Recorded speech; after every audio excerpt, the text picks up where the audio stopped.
अगर ज़िंदगी ने कभी आपको तोड़ दिया हो तो ये कहानी आपके लिए है।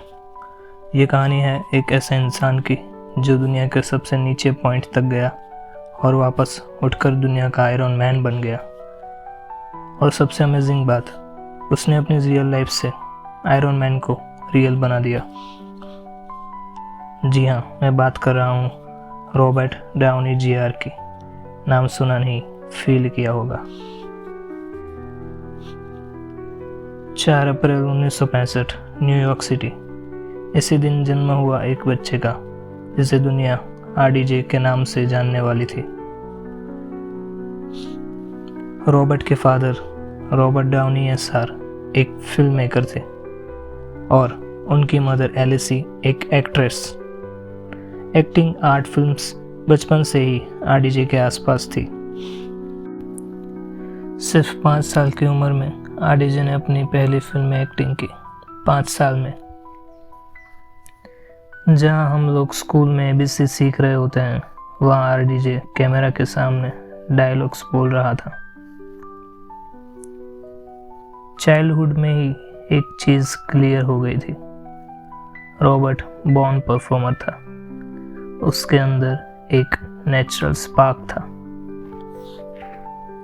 लेकिन आरडीजे की लाइफ एक नॉर्मल बच्चे जैसी नहीं थी।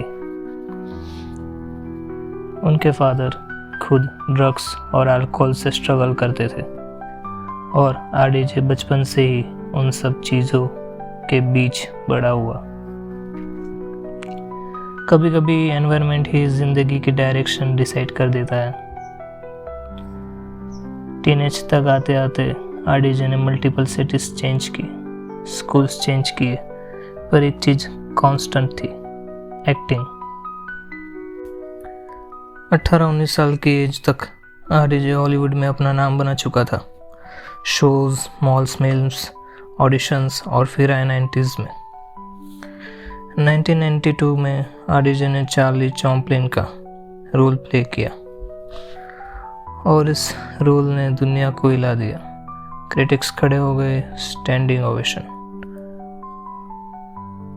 आरडीजे को ऑस्कर नॉमिनेशन मिला, ऑस्कर, वो भी यंग एज में। और यही था उसका पिक राइजिंग मोमेंट। सबको लग रहा था रॉबर्ट डाउनी जूनियर अब अनस्टॉपेबल है। पर जिंदगी में जब सब कुछ परफेक्ट लग रहा होता है, वही वक्त होता है जब किसी को सबसे ज्यादा टूटने का खतरा होता है।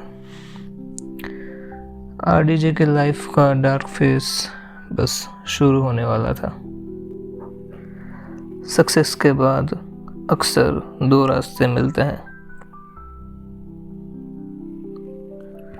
एक जहां इंसान और हम्बल बन जाता है और दूसरा जहां फेम, मनी और अट्रैक्शन इंसान को अंदर से खोखला कर देता है।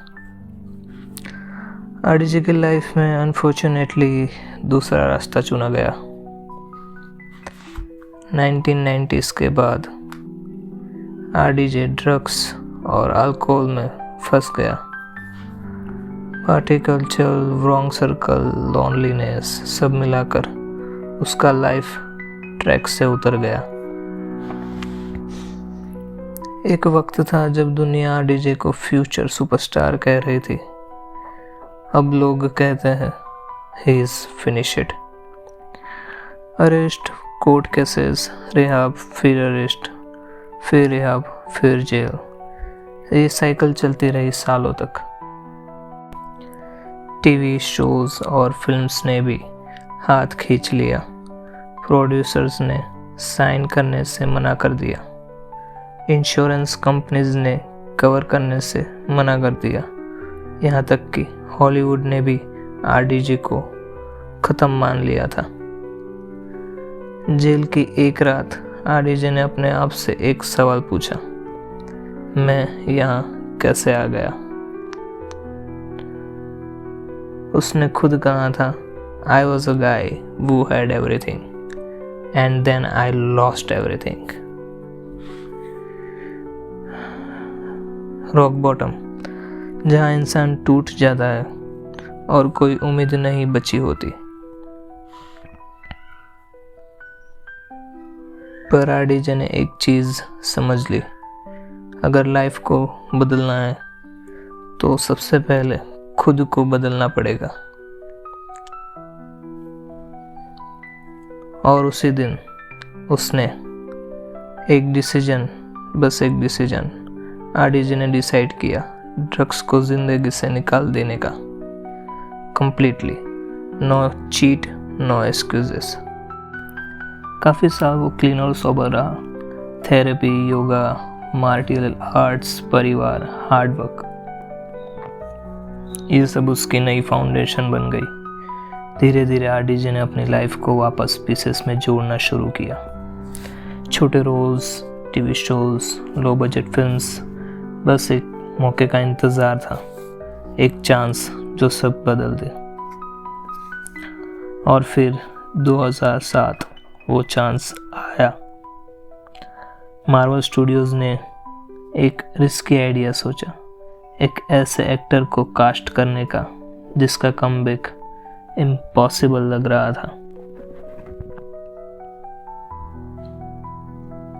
और हाँ, मूवी का नाम था आयरन मैन। आखिर अब वो साल आ ही गया, 2008। ये वो साल था जिसमें रॉबर्ट डाउनी जूनियर की ज़िंदगी हमेशा के लिए बदल दी। जी, मार्वल स्टूडियोज़ ने आरडीजे को आयरन मैन के रोल के लिए कंसाइंडर किया, लेकिन एक प्रॉब्लम थी, सब डर रहे थे। आरडीजे का पास्ट उसके खिलाफ खड़ा था। डायरेक्टर्स, प्रोड्यूसर्स, इंश्योरेंस कंपनीज, कोई रिस्क नहीं लेना चाहता था। लेकिन एक इंसान ने आरडीजे पर भरोसा किया, जॉन फावरेयो, जी, आयरन मैन के डायरेक्टर। और जब आरडीजे ने स्क्रीन टेस्ट दिया, बस 30 सेकंड में सबको समझ आ गया टोनी स्टार्क का कैरेक्टर कोई और हो ही नहीं सकता, क्योंकि टोनी स्टार्क की कहानी आरडीजे की रियल लाइफ से मिलती थी। टोनी भी एक फ्लेवर जीनियस था, ईगो, मिस्टेक्स, डाउन्स और फिर एक मोमेंट ऑफ रियलाइजेशंस। टोनी केव से बदल कर निकला, आरडीजे जेल से बदल कर निकला। टोनी ने सूट बनाया, आरडीजे ने खुद को दोबारा बनाया। टोनी स्टार्क ने दुनिया को बचाया, आरडीजे ने मिलियंस ऑफ लोगों को इंस्पायर किया। आयरन मैन रिलीज हुई और दुनिया ने आरडीजे को सिर्फ एक एक्टर नहीं, एक लेजेंड बना दिया। आयरन मैन के बाद आरडीजे ने पीछे मुड़कर नहीं देखा। उसने कई सारी मूवीज की, जैसे Avengers, Sherlock Holmes, blockbuster world wide movie. और फिर आया 2019 एवेंजर्स एंड गेम, जहां टोनी स्टार्क ने वो लाइन बोल दी जो हॉलीवुड हिस्ट्री में लिख दी गई, आई एम आयरन मैन। और पूरी दुनिया रो पड़ी, क्योंकि सब जानते थे ये सिर्फ टोनी स्टार्क की लाइन नहीं थी, ये आरडीजे की लाइफ का फुल सर्कल मोमेंट था। एक इंसान जिसे दुनिया ने फिनिशड बोल दिया था, आज दुनिया उसे रियल लाइफ सुपर हीरो के रूप में देखती है। आरडीजे ने प्रूव किया कि आप कितनी बार गिरते हो, इससे ज़्यादा इम्पोर्टेंट ये है आप कितनी बार वापस उठते हो। लाइफ चाहे कितनी भी डार्क हो जाए, अगर इंसान डिसाइड कर ले तो अब बस और नहीं तो ज़िंदगी बदलने लगती है। अगर रॉबर्ट डाउनी जूनियर अपनी ज़िंदगी के सबसे डार्क फेज से निकलकर दुनिया का सबसे लवेड सुपर हीरो बन सकता है, तो आप भी अपनी लाइफ को बदल सकते हो। रिमेंबर दिस, फेलियर्स आपको डिफाइन नहीं करते, कमबैक करता है।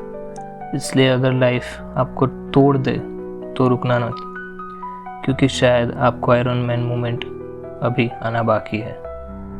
So thank you for listening to the story of Robert Downey Jr., the man who rebuilt himself, the man who became of Iron Man. अगर आपको थोड़ा सा भी इंस्पायर फील हुआ हो इस वीडियो से तो लव इट सब्सक्राइब कर देना और मिलते हैं अगले समरी पे। Thank you.